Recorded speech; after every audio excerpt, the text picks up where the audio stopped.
We'll get started. Good morning, everybody, and welcome to Manhattan DD Council. And this is our last meeting of 2023. So we will get started with announcements.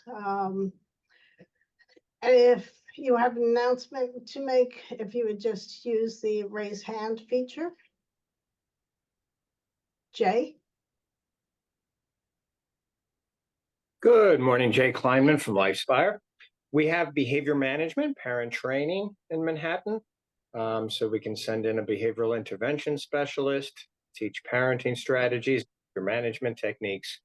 If you're interested in referring someone, I'll put my contact information in the chat. Thanks. Thanks, Jay. Wendy? You're muted. Yeah, I'm sorry. I was trying to find my way back to it. Good morning, everyone. Wendy DeLeon from Adapt Community Network. Just wanted to let everyone know that Adapt Community Network offers a variety of services, including family reimbursement, housing advocacy, home modifications, overnight respite, Dayhab, ComHab, health services, children's services, free educational workshops, and believe it or not, the list just goes on. Our staff is also available to do presentations on a multitude of topics. So please contact our information and referral service called Project Connect at 877-827-2666 or email projectconnect@adaptcommunitynetwork.org to learn more.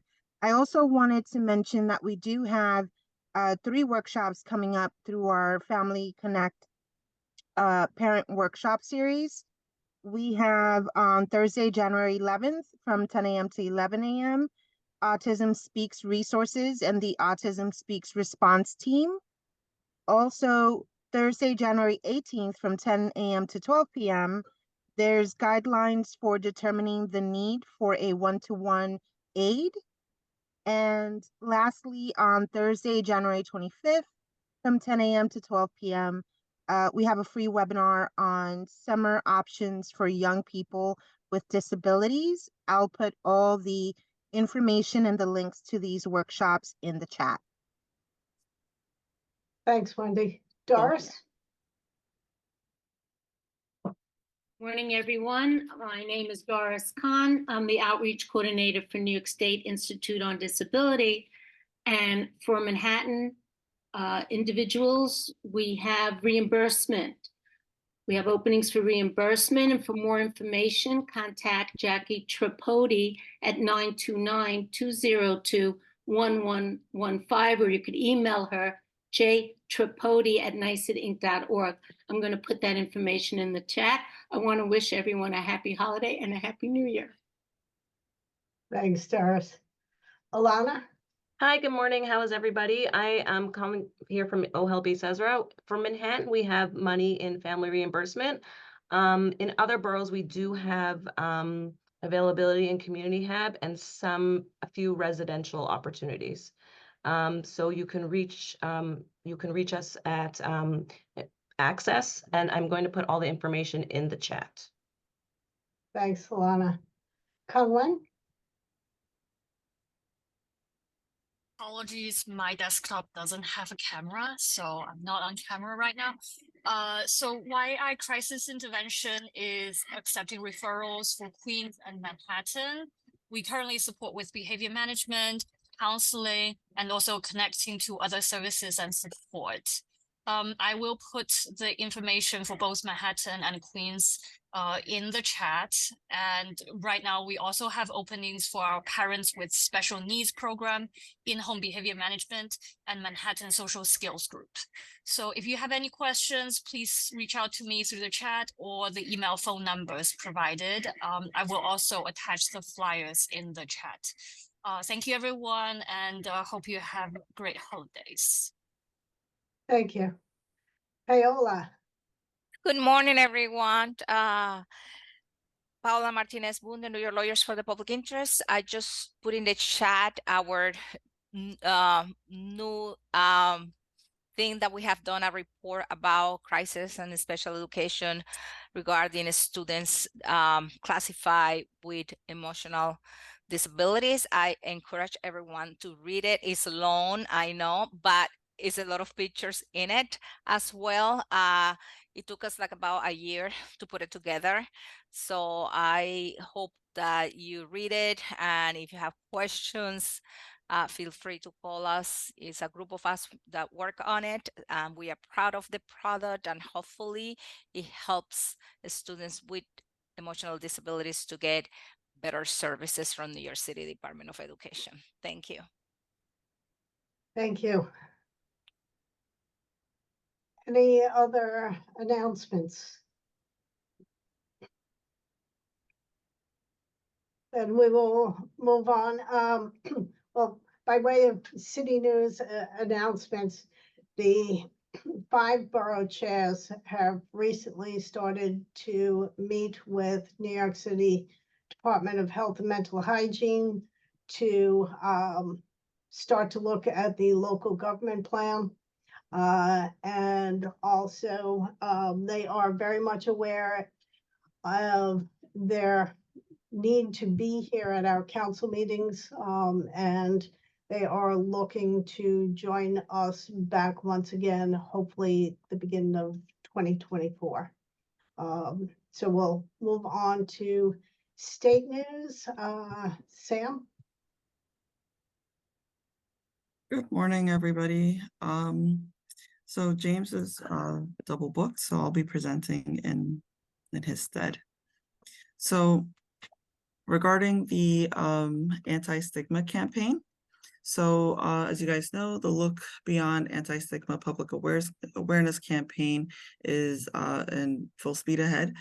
We will be using public forums, social mass media, internet, radio, regular print advertising in an effort to educate the public about developmental disabilities and highlight the positive ways people with developmental disabilities contribute to their state and communities.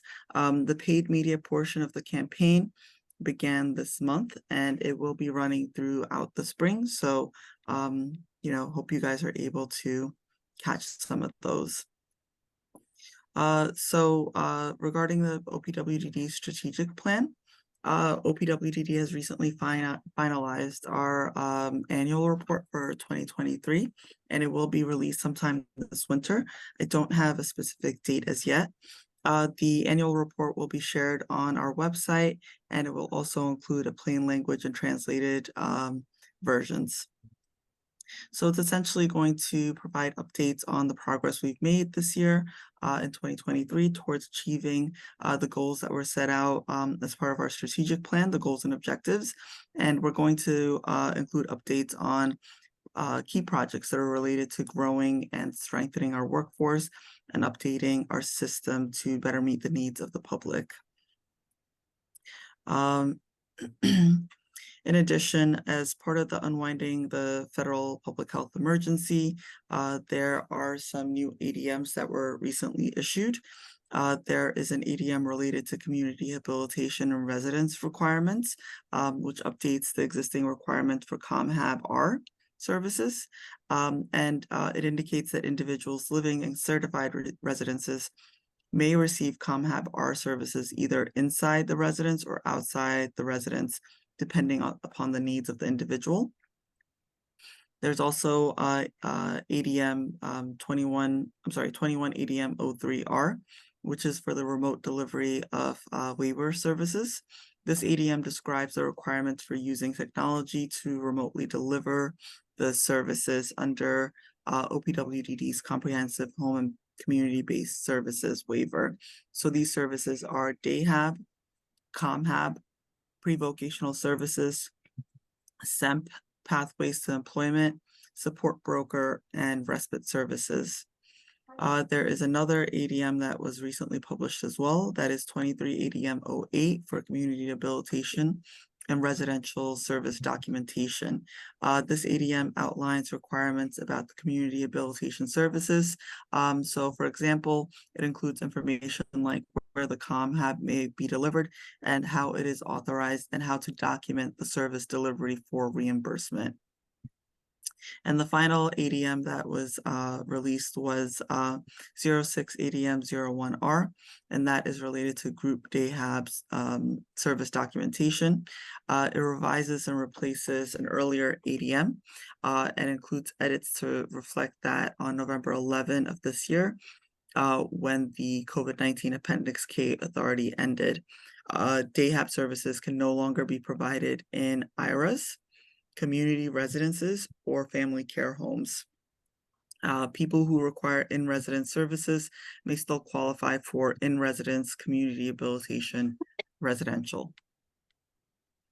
So with the exception of the public health emergency flexibilities related to day services ending on November 11th, OPWDD providers of DAHAB services, along with the support of CCOs, had to transition all individuals back into allowable and appropriate day services by November 11th of this past year, of November 11, 2023. In order to help our agency identify the level of unmet need, providers of DAHAB and care coordination organizations are participated in a data collection effort through Choices. Providers who provided DAHAB services, whether it be site-based, supplemental, or without walls, or site-based pre-voc services, just a few days ago to submit the required information. We have been following up with the providers to ensure that they have submitted it in a timely manner. And care coordination CCOs will receive training on their data entry requirements. And I'm sorry, they had the opportunity to receive training on data entry requirements, and this was provided with sufficient time so that they can assist the providers in their data collection.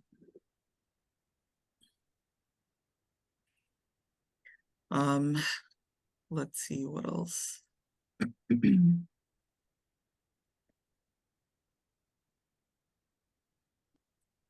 I don't really have as many updates. It's kind of been a little slow on our end in terms of any new updates.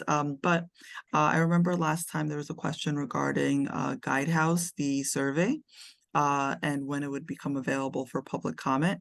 So the survey developed by Guidehouse is available on our website for providers and those with lived experience to provide insight into the services that are under consideration. So I will be providing the link in the chat so that you guys can complete the survey if you are so inclined. We really encourage you to participate, because that gives us a more robust understanding of what the needs are and what the concerns are that are on the minds of many. Okay. Jackie, one question? Yes, I just want to make sure, Sam, that I understand this. So people who live in residences can get community rehabilitation, but not where they live. So that means they have to walk out the door and be in the community? No, they can receive ComHab R services in the home. They can continue to receive ComHab R services in the home. They just can't receive day rehabilitation services in the home. Oh, it's day. Okay, got it. Thank you. All right. Yes. And then let's see what else. So also the HCBS waiver renewal application will be submitted to CMS by April 2024.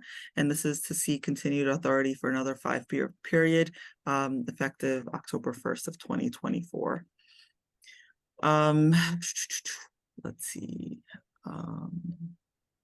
So for the HCBS rules setting, the HCBS settings rule compliance.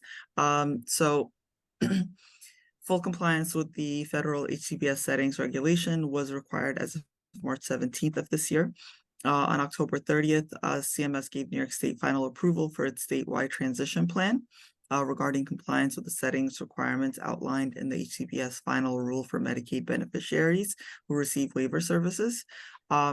while it was included in the approved statewide transition plan, the New York State and OPWDD requested CMS for a corrective action plan on standards related to community integration and employment, requires subsequent engagement with CMS to establish details and a finalized timeline. With regard to the corrective action plan, OPWDD is asking for additional time up until July 1st of 2024 to come into compliance regarding ACBS standards for community integration and employment opportunities for people with developmental disabilities. The COVID-19 public health emergency greatly affected these areas. What were the rules? Sorry? You said that we have to come into compliance, but what is compliance? What do we have to do? I can send you the link regarding that. I think it might be a little dense for me to kind of like go into the details, but I can certainly put it. Can you give an overview? So I could just. Sorry? Can you give an overview? So it might be better just for me to put it in the chat, okay? Really quickly. And Alana, it is very extensive. Okay. Fine. I wanted to put it in the minutes, but okay. I won't. I wasn't being obstructionist. No, I'm no, sorry. it's fine. It's fine. Yeah. It's just the answer was like, we're gonna I was like, I don't even know what it's referring to. So I didn't know if I'm the only one, or maybe other people also didn't know what it was referring to. So I was like, what are the rules? Okay. I'll try to do a little. Okay, and then I'll look thing. through it and try to summarize. Okay, great. Okay. Thank you. And then finally, we have the supportive certified housing grants. So this is a grant where people who are in supervised settings who don't really need that level of support can be transitioned into a supportive setting because that is where they would do best in, essentially. So we are pleased. Oh, I'm sorry. Was somebody saying something? Yes, but I will hold it. Okay. So we just wanted to say that we are excited to report that the first supportive IRA under the supportive certified housing grant is going to be opening soon on Long Island. I know this is New York City, but I just thought I should highlight this. And it's a new IRA operated by Free. And it will support 2 people who will transition from a supervised IRA setting into a supportive. We have these supportive housing grants all throughout the state, and we are in Region 4. We do have a number of them that we are in the process of making a reality. We're continuing to work with our provider agencies to help them fulfill their proposals as submitted and approved for the supportive housing initiative. And that concludes my presentation. Ellie? Yeah, who determines who's ready to go into supported housing from an IRA? How is that done? So the provider agency that is providing the supervised IRA settings will work within their own programs to identify individuals that they believe would be better supported in a supportive setting as opposed to supervised. And I know that their provider agencies regularly communicate with the circle of support for the individual, whether it be only the care manager or the individual themselves and or the families. So this is a decision that is made internally within the agency in consultation with the. Based on what? What kind based of on- evaluation that, we don't have any standardized evaluation that anyone can understand at the moment.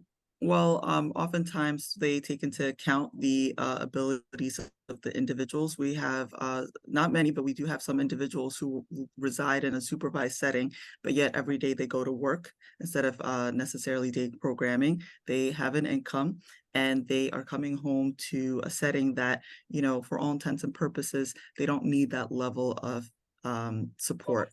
They can do quite well in a supportive setting that is able to just give them the light touch of supervision in terms of maybe medication administration or whatever the case may be, so that they can continue to live successfully, but in the least restrictive setting as possible.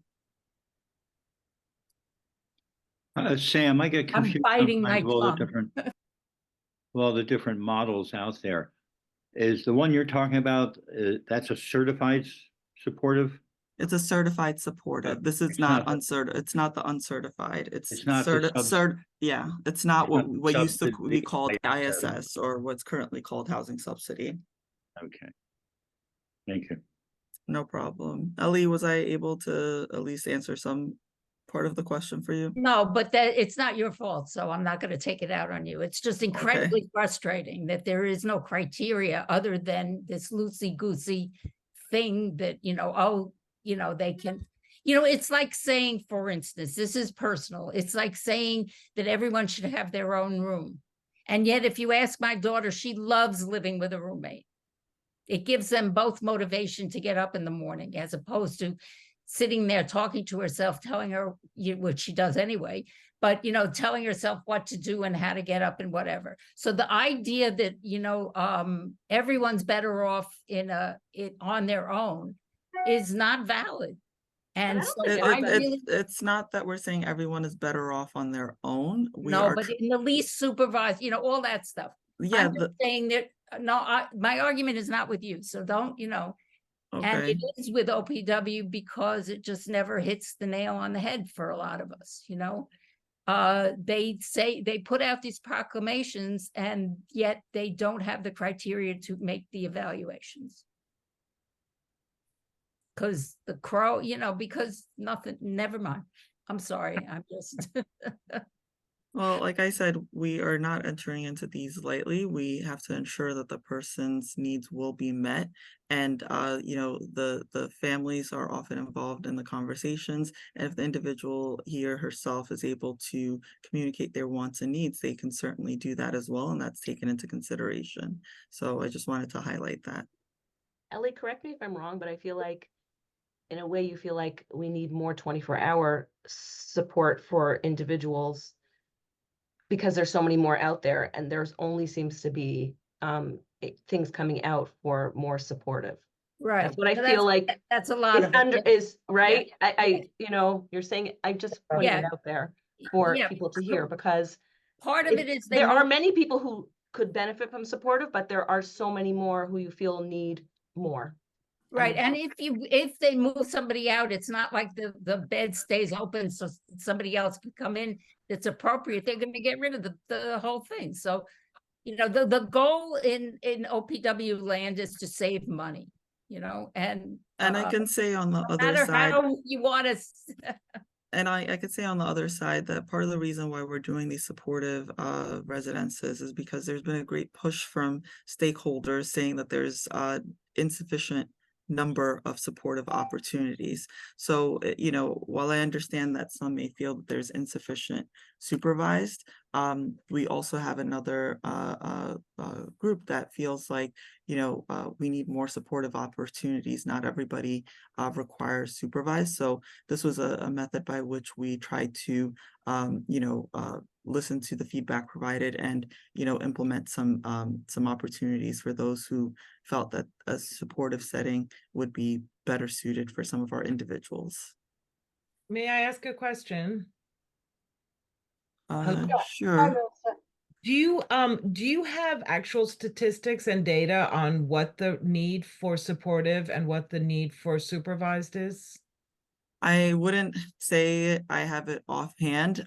There's been a push for a similar type of data. I don't believe we have that currently available, but you're not the first to ask that question. And I'm sure there'll be many more who continue to ask, but we don't have that level of data that is readily available even for us. But so do you have any data on this question of what the need is? I currently don't have access to such data. I don't want to point out, it's obviously Ellie's point is valid, like you're making supervised versus, supported versus supervised based on no data, right? There is a philosophy of reducing the level of support for people, which is very, very baked into OPWDD right now, and there are people who strongly feel there should be more supervised, especially for people who have lower level of independence. And there is, I think, a large community of people who feel the drift towards assisting the more independent is wonderful, but not if it's at the expense of the truly higher needs people. So this is what you're hearing right now, is a lot of anguish about people who have higher needs not getting addressed. And Okay, there's no data to support any decision making. okay, that's Hi, this noted. is Richard Bosch at IAC. And I could just throw in the history of all of this because I was at the beginning of what was known as the Needs Assessment Survey, the DDP, which became the DDP-4, which there is, and still there, I believe, is data of number of people needing. What you do have now is the CROW list, Community Residential or Certified Residential Opportunities List, where people can get on, I think what most people call the waiting list. The problem with supportive, until this initiative, and I have to go back and look at what's involved, but until this initiative, there was never enough support for supportive people. If people wanted to move from certified supervised residence into a supportive, the support and the staffing just dropped off. There was no like transitioning into that setting. And it's something we were arguing at IAC and the other provider associations. You need a more person-centered approach where person eases into supportive. And I believe, again, this initiative that Sam's talking about is one that created more support to move. But there is data. Kathy Kelly was part of the DDP-4 initiative. And over a period of, let's see, it started in '94, so almost 20 years, even as residential capacity grew, there was always about 6,000 people on that waiting list. And you had people like when Kathy Broderick was in charge of the regional office, she knew every person individually somehow and went through that list to see how many people were really ready to move, how many people were just maybe put on that list for the distant future, how many needed immediately. So I'm not sure where that data is now, but I would say there's always been 6,000 people in New York City. Who were they assessed by though? I'm not really sure where that number was derived from. I can't speak to the veracity of that derived- statement. I can't say anything. If that's the number that you would like to indicate, that's I your have a prerogative, question but about that. I have a question about that. Not to say, I think supportive is great. I started that program in my own agency, but who's assessing them? That Ellie, you're on mute, but she's agreeing. That I mean, I'm not saying it could just be a parent saying, I think they're higher functioning, but the agency doesn't know them, and then the person doesn't succeed in supportive. There's so many factors. So I do think it's a nice program to have someone graduating from a 24-hour residence, because then in the agency themselves, they can see what's needed in order for a person to live in a supportive. I think that's wonderful. well, you know, As you know, there's really 6,000 people. I don't know. As you know, there are annual life plans. There are regular meetings that are held between care manager, circle support, and the service provider, which includes residential. And we certainly would hope that a provider that has been providing residential services to an individual for however many years would be well versed enough on an individual to make an assessment as to whether or not their needs are being met in whatever setting that they're in. So these are not decisions that are being made blindly about who would be better suited for supportive opportunities versus supervised opportunities. In addition, there is a review of the psychosocial, psychological, physical, and just an overall understanding of who the person is, whether it be for supportive, supervised, or an ICF setting. Margaret, you've been waiting patiently. Yeah, I was thinking along the lines of what Richard raised. It used to be that supportive had limited number of staff support hours that you were allowed to provide. And they were slim. I forget what it was. What was it, Kathy or Richard? Was Like a 50 certain number hours. of hours a It's week like that 50 they were hours. limited It's very to. little. It's very little for the week. It was very little. So It's has very that little. changed, Sam? Because there's been talk for years now of increasing the numbers of allowable support, that people could receive in supportive.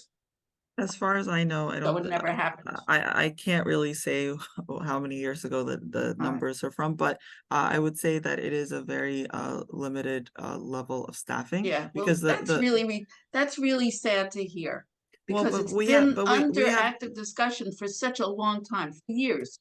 But we have many providers and many supportive programs that, that's all that's really needed. And as you guys know, DQI regularly goes out and surveys the home. So it's not just feedback that we're getting from just the provider. We actually have quality controls in place to ensure that the person is being, their needs are being met.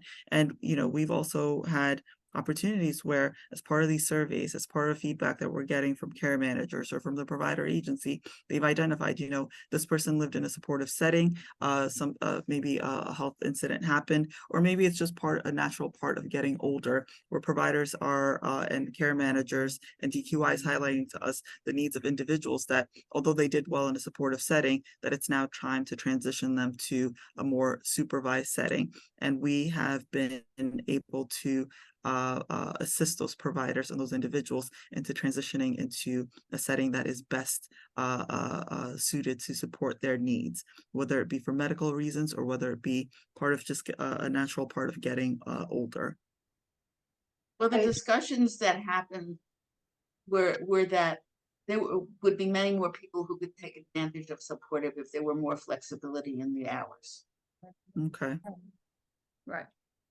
Yeah, and Sam, And then you're correct. then And we'd only have to manufacture more workers, because we don't have enough to support what's going on right now. So why would we have enough to do more? Let's solve the workforce problem first before we start, reinventing whatever.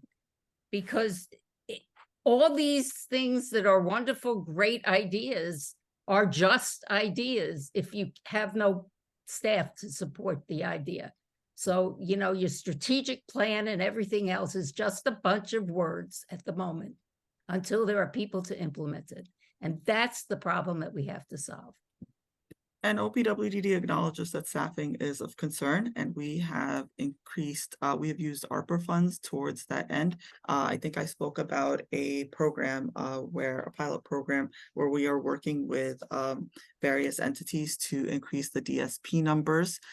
We have also partnered with a number of educational institutes and universities to bolster those numbers. These are legitimate concerns that you're bringing up, and OPWDD is trying to best address them by increasing educational opportunities and increasing outreach to individuals who'd be interested in this sort of work. Just to kind of put in a provider input from a large and probably one of the older providers. We historically have had both supportive and supervised. And originally started with supportive, which is less than 24 hours. The difference, honestly, it is just supervised is 24-hour staff on site. Supportive is less than 24-hour support on site. And we have moved people from ICF to supervised IRA to supportive IRA and back the other way as needed. The criteria, yeah, Ellie, I guess there is no standardized criteria. One of the things that we absolutely look at first and foremost are health and safety needs. So is the person able to handle emergency situations? Can they evacuate in case of an emergency independently if staff is not there? Can they manage their health needs with minimal staff support? Are they able to prepare simple meals? Can they, do food shopping with minimal support? So it's, it's the difference of having 24-hour staff available. And everybody has said, and Margaret, you're absolutely right. It's going from a very high level of support with 24-hour staffing to maybe 10 hours a week of staffing. And that's just a number, a hypothetical number. It's not, the actual hard number of hours that may be provided. Yeah, no, we could go on forever. I know AHRC does a good job. That's not my point. When the person, and I know AHRC is responsible enough to have the bed ready back when it doesn't work. Because I know Richard has, there are many stories out there of failed, of going in, 9 months later and finding the room full of bed bugs and all that stuff.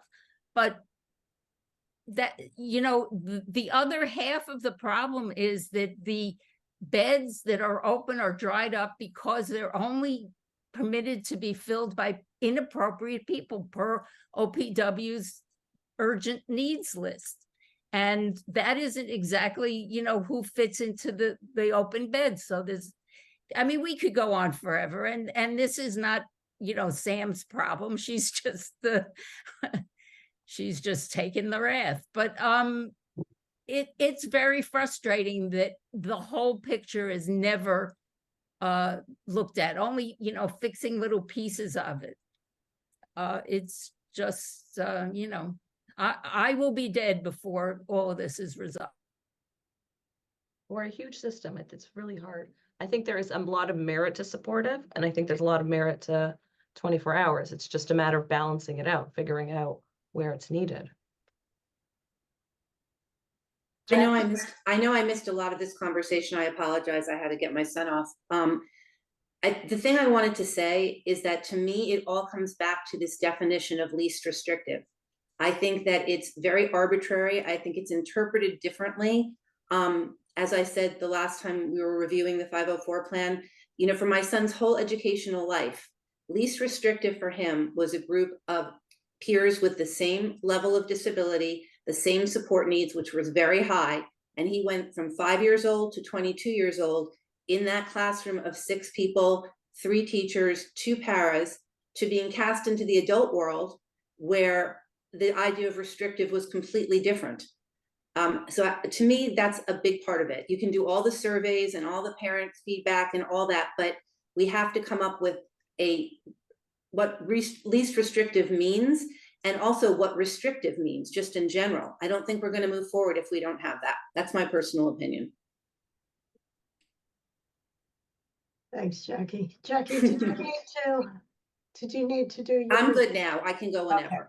He's gone. Okay.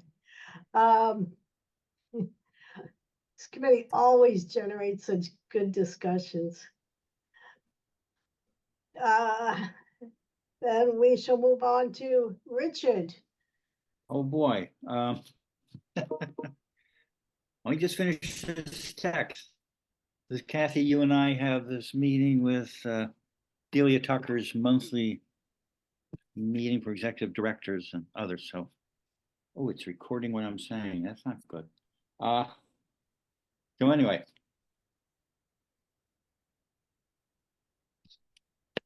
Okay, I'm back. So what I'd like to do, besides continue the conversation about supportive, let me just get my last thought on that is, I think everyone's agreed that people could live in a supportive setting, but what hasn't been there, and I think it's starting to get there, is the appropriate supports. And that doesn't come from the local DDRO, that comes from rate setting and division of budget. And that's where things have been stuck.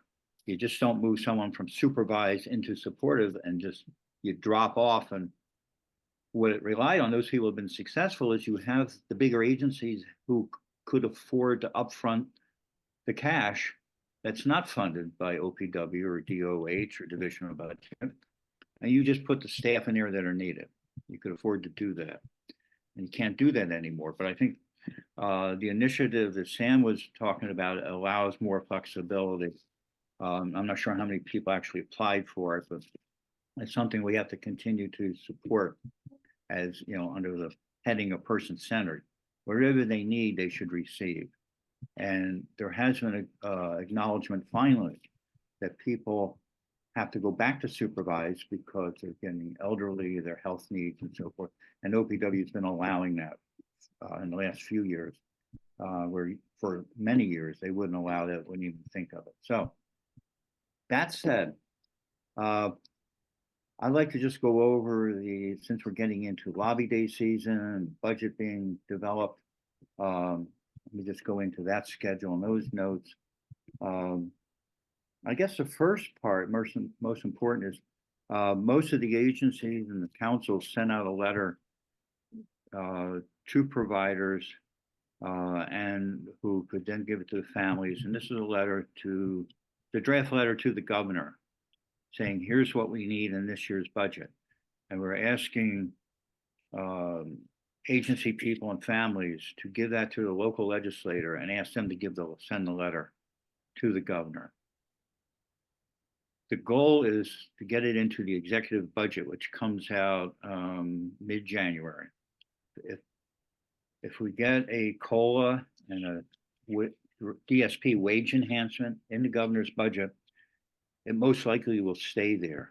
Usually we end up fighting for it after the fact when the governor's budget is out. So this year we're pushing for a 3.2% COLA and a $4,000 per DSP wage enhancement to go into the budget. And therefore, it'll probably end up staying there. So I know the letters have been coming in to the legislators. That's what they report, and we'll trust that they are passing it on to the governor. So the state of message is January 9th. Hopefully, we always look to see, did she mention anything about the IDD world? Hopefully this year she will. And we're expecting the governor's budget to be out around January 16th. Sometimes it comes out immediately after the state of the state, and other times it comes out later. But we'll keep an eye on that. So, Kathy, I don't know if you can send that letter out again. It's a draft letter composed by the associations, but it's draft, so families or others can amend it, but keeping in the principal 3.2% and the $4,000 wage enhancement. And then you can play with it any which way you want. So the first rally back in November up at the War Room in Albany was very well attended, very active, and very loud. And that was a kickoff for the lobbying season. And the goal this year of all the associations is to have continual presence in Albany. So different regions have been assigned dates to organize their people to be in Albany. And I'll go through them, but then on the other side, there's a push to have people meet their legislators in the local offices. So Kathy's going to organize all that for Manhattan. I'm not sure the details of organization, but I know the councils are planning to do local visits.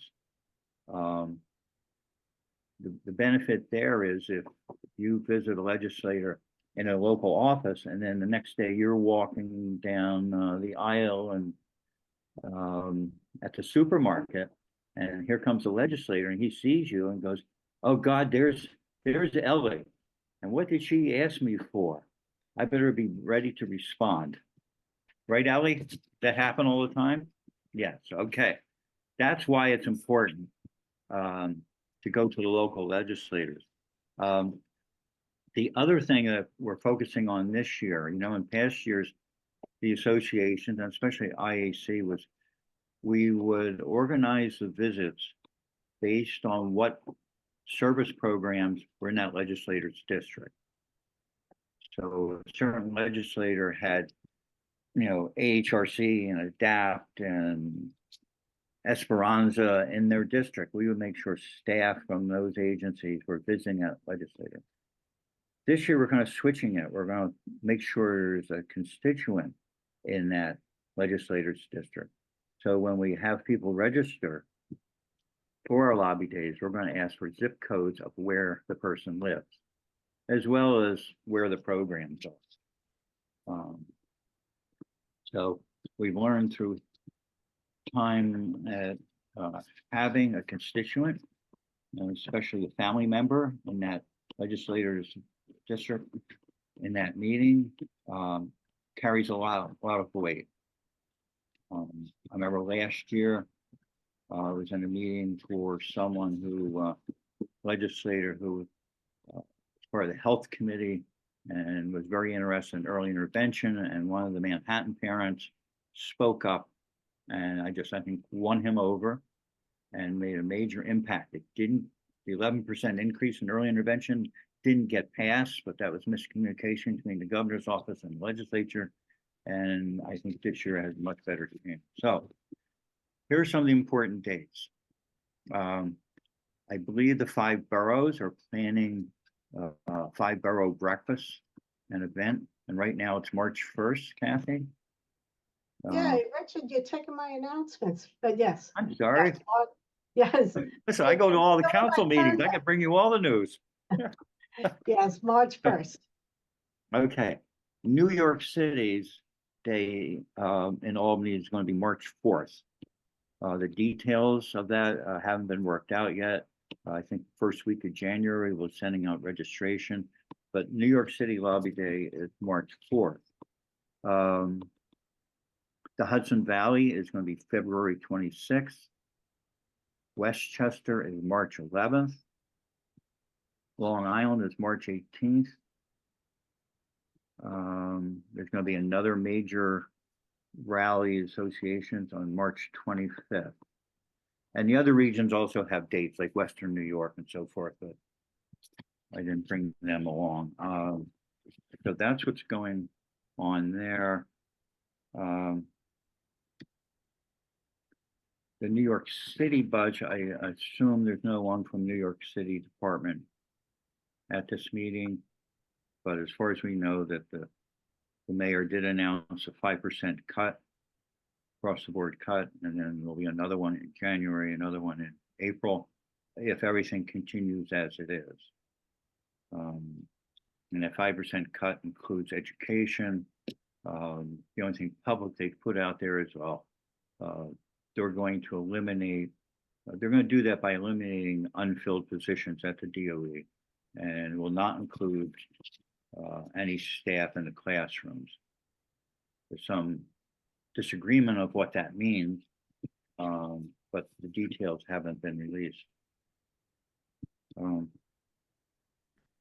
I know in the preschool world in New York City, there are currently over 1,000 children who've been evaluated and recommended for preschool special ed who are sitting at home because there's not enough seats, because there's not enough staff, not enough teachers to fill those classrooms. And adding to that crisis, if you remember, there was this early childhood enhancement program which added hours to the day and increased salaries of early childhood, including the 4410 preschool teachers. And that was a nice thought, and the money went out there, but now COVID money's dried up and the city doesn't know how to replace it. They must have been hoping the state would come up with the money and the feds would come up with the money. But right now, that's not happening. There is a group called Emergency Coalition to Save Education Programs for New York City. Number of people, a wide variety of organizations are involved in that.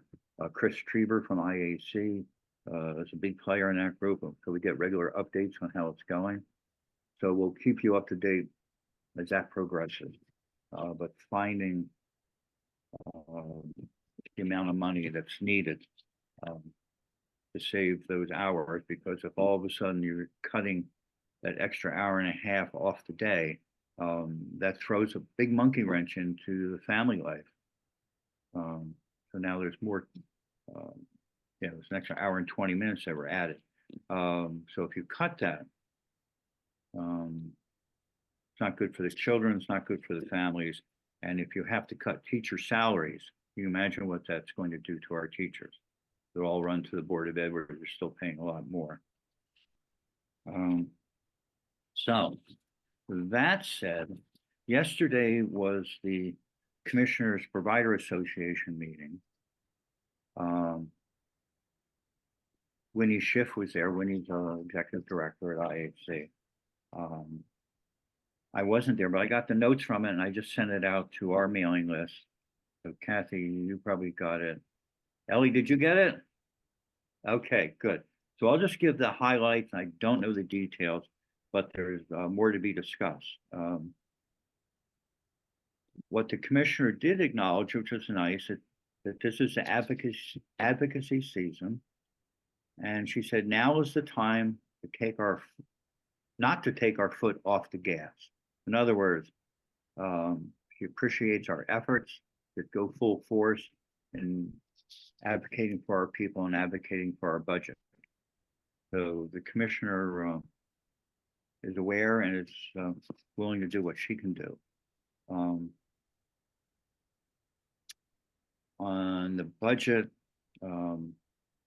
they have been working with a big firm to create a different rate methodology for the OPW programs.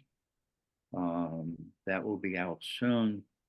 They have decided that they're going to be using the cost data from the 21-22 fiscal year, and outside New York City, the 21 fiscal year.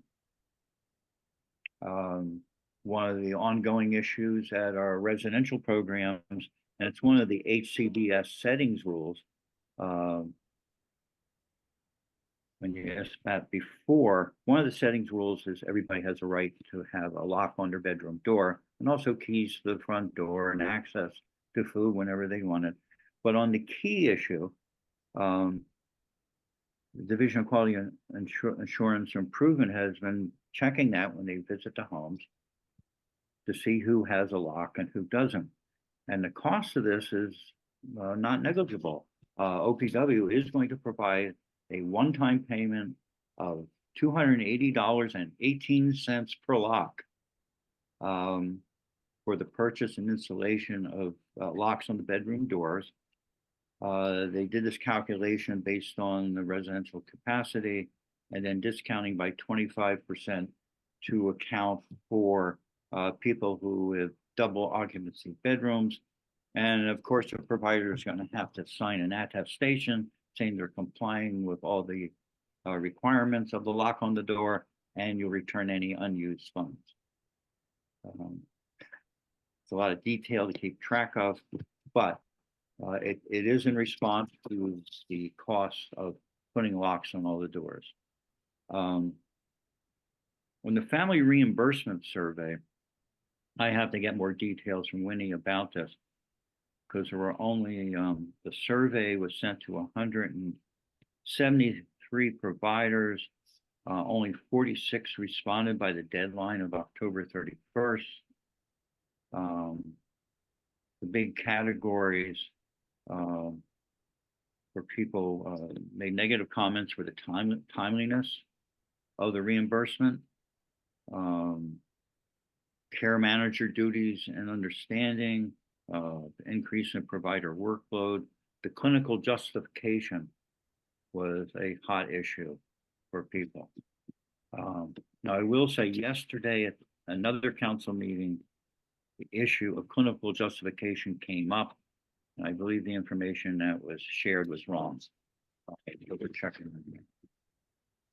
Let's see. Also, in that survey on the family support reimbursement, the big complaints about the allowable or excluded items. That there's an excluded items that you're not supposed to purchase under with the family support reimbursement funds. So the big complaints were the top five non-allowable that people complained about, of course, were the incontinence diapers, mobility and strollers and bikes, mattresses, tracking, monitoring devices, and replacement of non-Medicaid items. So I've heard this at every council meeting, and including this one, that not allowing the purchase of adult diapers because you can't purchase them by Medicaid, or the Medicaid ones are no good. That's a very loud complaint, and the notes that I have don't reflect that they're willing to back off, but we'll keep pushing on that. And then, as was mentioned before, OPW has signed a corrective action plan for the HCBS settings. CMS came around and visited different residential settings, and there were a number of negative areas. OPW has developed a corrective action plan. There is going to be training on this by OPW, and in the email I just sent out, it does have a PowerPoint of that. So, Cassie, if you want to share that later, you can. And then there's Leslie Fold, who was the Deputy Commissioner of DQI and is now a consultant. She's going to lead a project on timely investigations and bringing that up to speed. So I think that's all I have to share for now. If there's anything I forgot, just ask. Thanks, Richard. Any questions for Richard? Was it 280 per lock or 218? 218, I'm sorry, what are you referring to? The locks for the doors, 218.80 or 2? Oh, the locks for doors, 280, 280, and 18 cents I per lock. inverted it, okay. So agencies will be reimbursed for that, or be given money for that, and then they'll return what's not used. But it does recognize that It actually costs more. Yeah.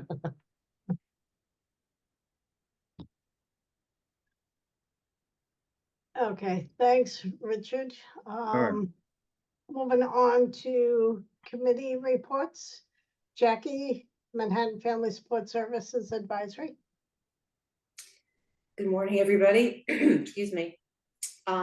So Mary and I are continuing what we always do, which is sending to our families notice of advocacy opportunities, as well as the many OPWDD surveys. I'm waiting for the survey on the surveys. Sorry, that's just my one sarcastic remark for the day. Upcoming meetings on January 25th, we are going to be hosting a presentation by ADAPT on home modification and housing assistance. And we are actually going to be doing this in conjunction with the other Borough Family Support Advisory Council. So far we have commitments from Staten Island, the Bronx, and Brooklyn, and Queens is to come. And we thought that made a lot of sense because everybody has the same contract and we'll reach more people that way. Then after that, we are going to be hosting a guardianship presentation. We're going to do it the same way we did it a couple of years ago, which is the first meeting, there'll be a part 1 and part 2. The first meeting will be an overview of guardianship, and the second meeting will be for those people who want to start the process, kind of a page by page, smaller group where they can ask questions and get information that is helpful for them. And that's going to be done by AHRC. And that is it. Thanks, Jackie. Transition, Andrew? I just put some info in the chat. Last month we had a really awesome presentation, or actually this month, sorry, last week, we had a great presentation from Supported Decision Making New York, and there's a recording posted on the YouTube channel you can check out if you weren't able to make it. And then our next meeting is going to be February. That will be our annual Manhattan Adult Services meet and greet, where we're going to have a variety of organizations providing different programs and services for adults with IDD, particularly during the phase of life they're transitioning out of the school system into adult services. Those organizations are all going to be doing brief presentations on a Zoom. We have a lot of RSVPs for organizations that will be presenting, but if you're here from organization and you've not RSVP'd, but you'd like to, please just shoot me an email. I put my email in the chat and I can get you all the RSVP info. If you're planning to present but have not RSVP'd, Friday this week is a hard deadline. We really need to get the event info, so please RSVP by Friday. Thanks, Andrew. Family and Provider Information Committee, Wendy? Hi, so our next meeting, we meet every other month, so our next meeting is January 10th. And that'll be on advocacy and specifically on, writing justifications, both for on the professional and family level for resources. The things like family reimbursement have been asking for more and more justifications for things. Goods and services requested. And so it's a meeting that's really geared towards discussing what the state and other provider agencies are looking for in these types of justifications and how to advocate for the services that your child needs. So that'll be January 10th from 10 a.m. to 12, and it'll be using the same link as our meeting in November, and an email will be going out soon with all that information. Thanks, Wendy. And just a general overview announcement. Our council website, manhattanddcouncil.org, has all of the links and the schedules of not only the council meetings, but upcoming committee meetings as well. So great resource to go and check out. Wendy, you had something else? Yes, I'm so sorry. I forgot to add, we will be looking into updating the Family Support Services Directory. Yesenia Estrella has been gracious enough to volunteer to do that for us this year. So please keep an eye out for an email from her or other members of the Manhattan DD Council requesting updates on that information. You could do sort of a preemptive strike if you'd like and just email us with the subject line Family Support Services Directory update. But that will be starting in the next, I would say, week or two. So please keep an eye out. We want to make sure that all these wonderful services are listed in our Family Support Services Directory so that we may get that out to families. Free promotion, folks. Thanks for that plug, Wendy. Also on general council updates, we are going to be hopefully having another in-person family support resource fair late spring, early summer. So we keep your eyes and ears open for that. We're looking probably for end of May, early June for that. So we'll begin planning that very shortly.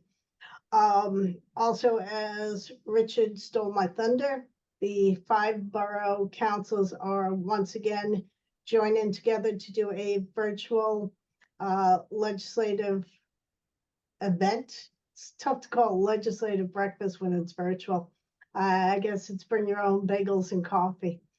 But that will be on Friday, March 1st. So we're just beginning to plan that out and sketch that out. Also, our next meeting, we are going to try to do a hybrid meeting. And so our next meeting will be January 16th. And we have secured space at Synergia at 2082 Lexington Avenue. More details to follow shortly on that, but it'll be same time, 10 to 12, and it will be hybrid. So love to see people in person there, and, you know, start to get that together. It's been a long time, going on 4 years now. And we will never, just to reassure people, there is no intention of ever doing away with at least some virtual. We absolutely have realized the benefit of that. And then you add on to the fact that these meetings are recorded and then posted on our website. So the information is so much more readily available for that. And I think I got all the other general announcements but going on with council. Anybody have anything else?